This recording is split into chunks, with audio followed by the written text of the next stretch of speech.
Eu gostaria de destacar os aspectos da organização, da situação de aprendizagem. Desde a questão, por exemplo, da forma de lidar com a leitura. Então ela lidou com a leitura num aspecto geral, contextual, onde todas as crianças estavam envolvidas e a leitura era feita coletiva. E o Anderson está plenamente inserido nessa proposta de trabalho. Após essa leitura contextual, a professora particularizou a leitura através da busca de palavras dentro do texto trabalhado e da palavra letra, que é também um exercício bastante importante no processo inicial da alfabetização. Então, neste momento, além de outras crianças que foram buscar as palavras no texto, nós também vamos ter a participação do Anderson. Após a atividade geral, nós vamos então para uma atividade em dupla, que a professora parte da leitura para a escrita, e utilizando enquanto um instrumento pedagógico as fichas de escrita, com a frase escrita, onde as crianças deveriam montar, então, remontar o texto. Neste momento, qual foi a adequação específica para este menino?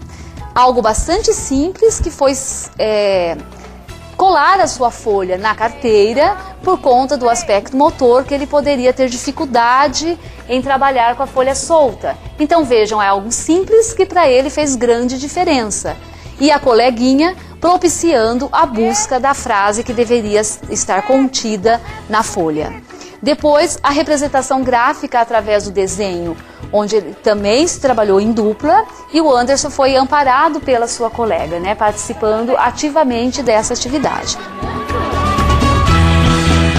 Além do Anderson, a escola também recebe o aluno Danilo, ele tem síndrome de Down. É uma criança também que já está na escola há 2 anos, conhece a sala, conhece os colegas, foi muito bem recebido. E eu tento trabalhar com a sala não se referindo a todo momento ao problema do Danilo ou a deficiência, a necessidade que ele possui, mas mostrando para todas as crianças que todos nós temos alguma necessidade. As atividades também são pensadas para receber, para que ele participe, não só ele, mas todos os alunos. Então ele participa da rotina, ele participa dos momentos de leitura e participa também das atividades de leitura escrita, às vezes com letras móveis e nunca sozinho, sempre em dupla, em grupo. É muito bom ter o Danilo na sala.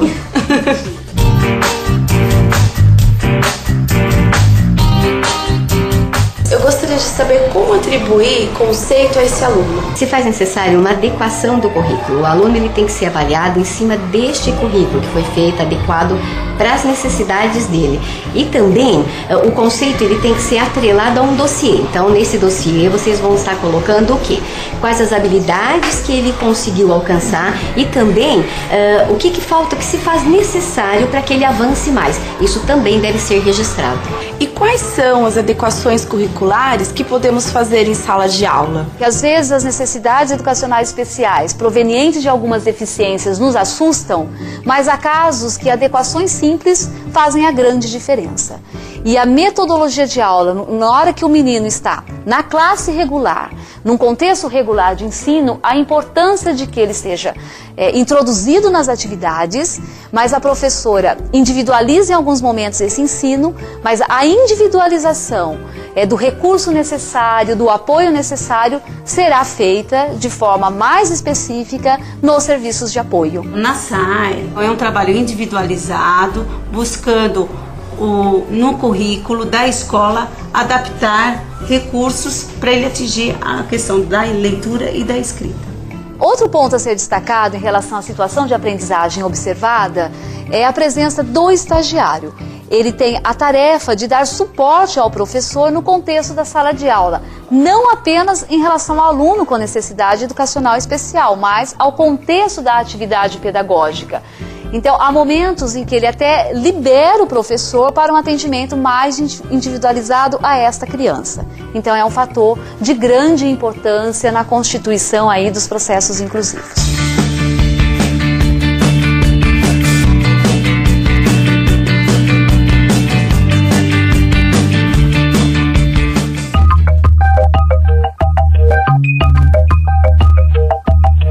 Para avaliar o aluno que apresenta necessidades educacionais especiais, é preciso traçar objetivos e metas, levando em conta as adequações curriculares necessárias referentes ao agrupamento, ou ano, ou etapa em que ele esteja matriculado.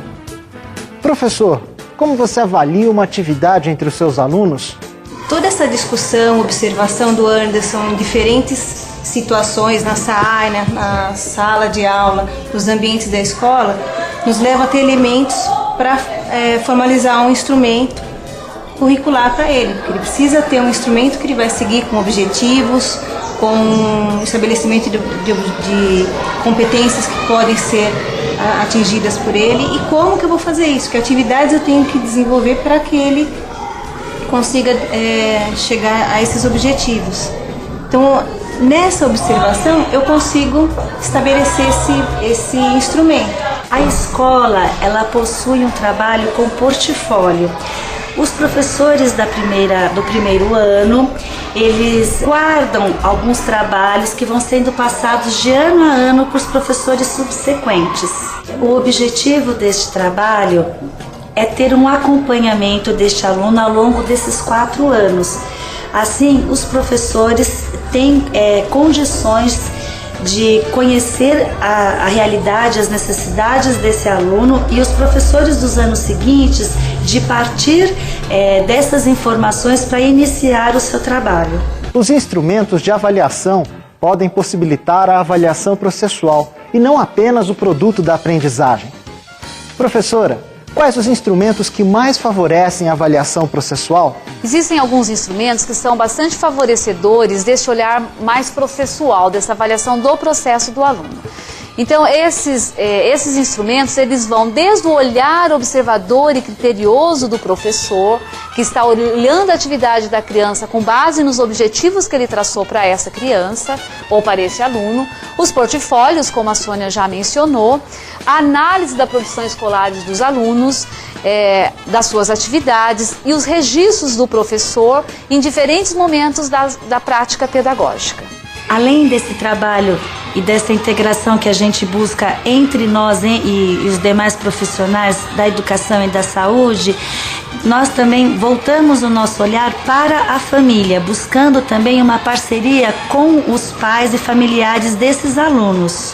Além do incentivo que nós procuramos dar aos pais quanto à participação no conselho de escola, nós procuramos também planejar reuniões de pais onde essas questões sejam trabalhadas, apresentar os avanços dos nossos alunos, os trabalhos realizados, e com isso nós esperamos envolvê-los nestas questões. É uma preocupação muito grande da escola trazer esses pais cada vez mais para dentro da escola, de uma forma envolvente, participativa, e nós já temos observado alguns avanços, né? Então nós fazemos anualmente a mostra cultural, que ela é bem recebida pelos pais, e é um momento onde a gente tem para mostrar os registros feitos ao longo do ano.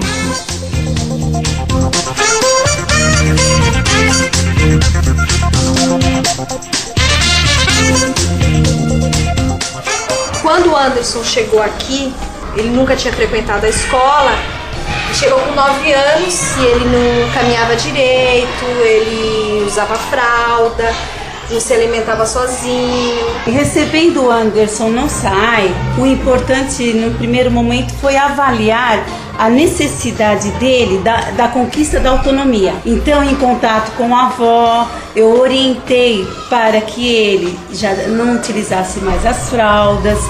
Esse contato também foi em relação com a escola, em compreender o momento em que a família estaria trabalhando essa conquista da autonomia dele, tanto no ambiente de casa quanto da escola.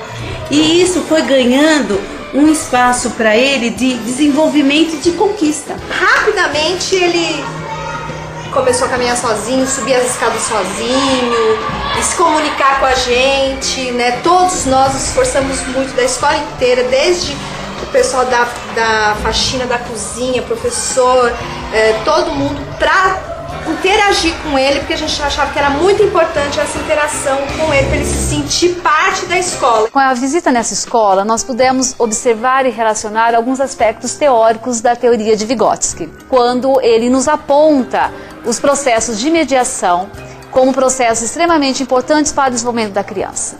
Então, no caso do Anderson, ficou bastante visível que o contato com as outras crianças fez com que ele incorporasse novas atitudes e novos comportamentos. Um instrumento cultural bastante importante que o Anderson passa a ter contato é a questão da escrita, da representação gráfica, seja através do desenho como um elemento de representação, seja através da própria escrita, que não se daria se ele não estivesse num ambiente escolar, num ambiente em que propiciasse esses processos de mediação. Gostaria de evidenciar o envolvimento da escola e de toda a equipe de apoio, seja SAAI, Cefai, a própria coordenadora pedagógica, a direção da escola, as professoras, demonstrando aí um elemento foco dos processos inclusivos, que é que este aluno é um aluno da escola e a escola precisa se comprometer com ele e que as dificuldades que são enfrentadas devem ser enfrentadas coletivamente, na busca de soluções que não são soluções permanentes. É necessário que reflitamos sobre esses caminhamentos e busquemos novas formas de atendimento e respostas às necessidades educacionais destes alunos.